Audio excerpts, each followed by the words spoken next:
ओम शांति। मुरली अमृत की धारा है धारा जो देती है दुखों से किनारा। आइए, आपका स्वागत है मुरली अमृत की धारा में।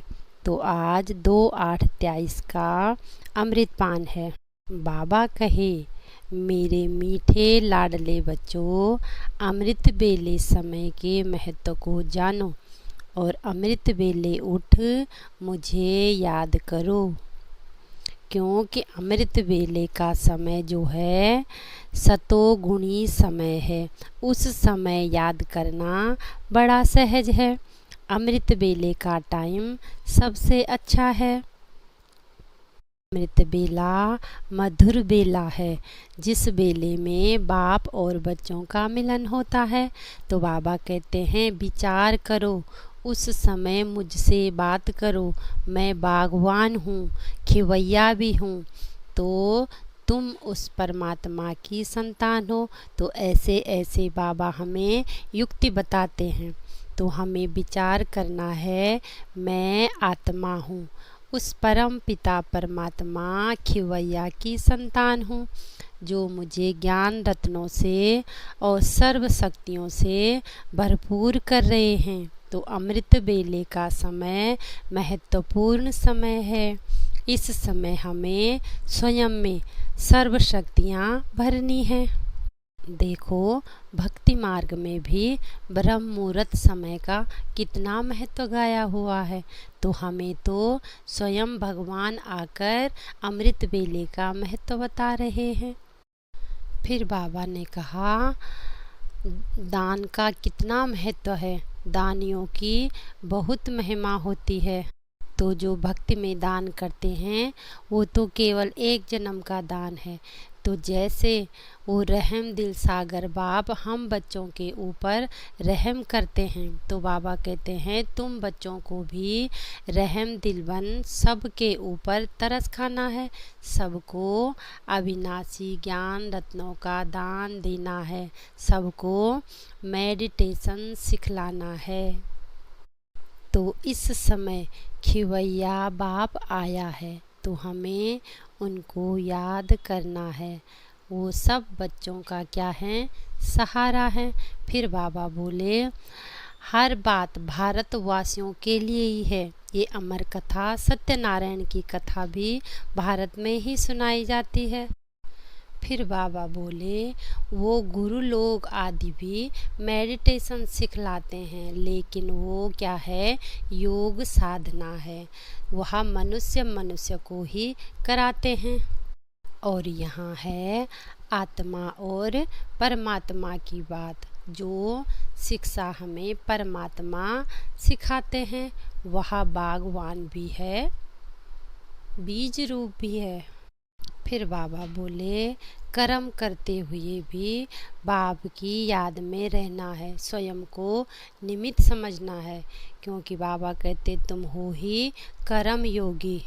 तो आज बाबा बागवान बनकर आए हैं, तो बागवान तो ज़रूर बगीचा ही बनाएंगे।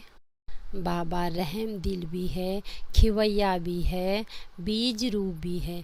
बाबा बागवान है तो वो फूल ही लगाएंगे। बाबा इस समय फूल लगाते हैं ना, फूलों का बगीचा तैयार करते हैं। तो याद के साथ साथ ज्ञान भी चाहिए।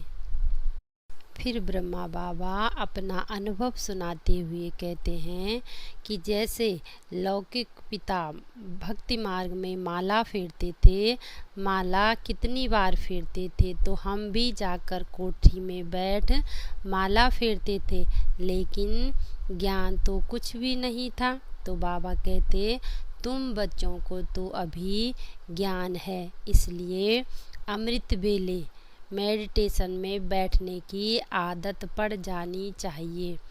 जब आदत पड़ जाएगी तो बड़ा मज़ा आएगा।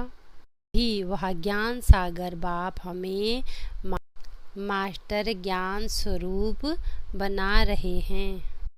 तो सारा सृष्टि रूपी झाड़ का ज्ञान बुद्धि में रहना चाहिए।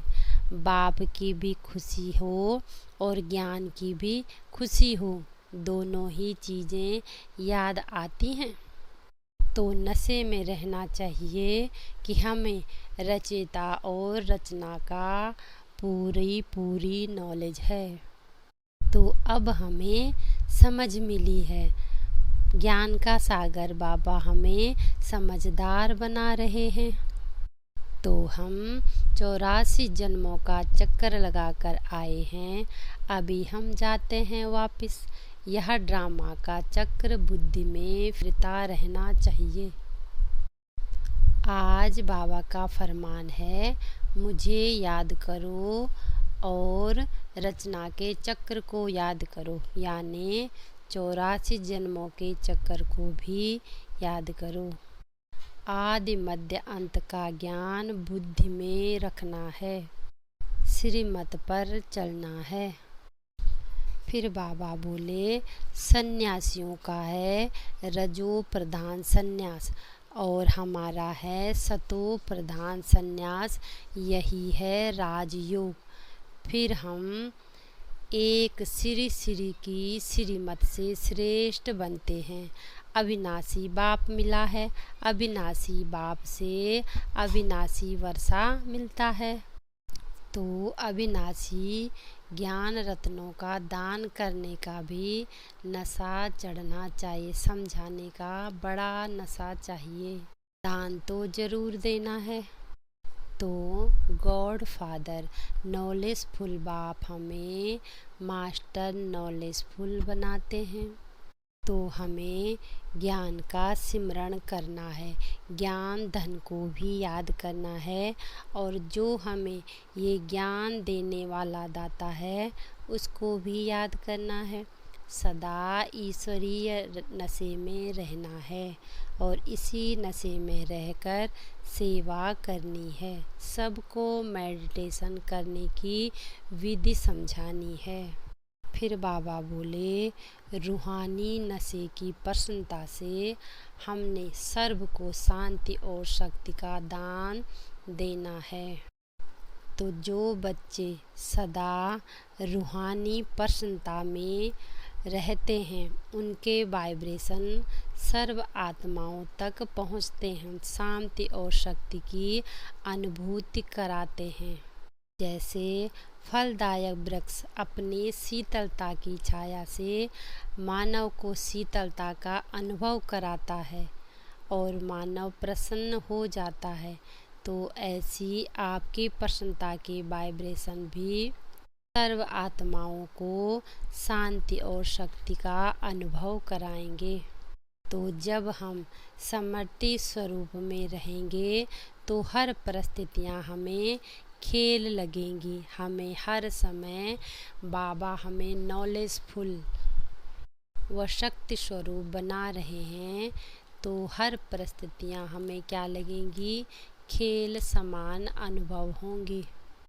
तो सर्व आत्माओं को हमने मेडिटेशन कराने की सहज विधि बतानी है और सबको शांति की, शक्ति की, शीतलता की, संतुष्टता की अनुभूति करानी है।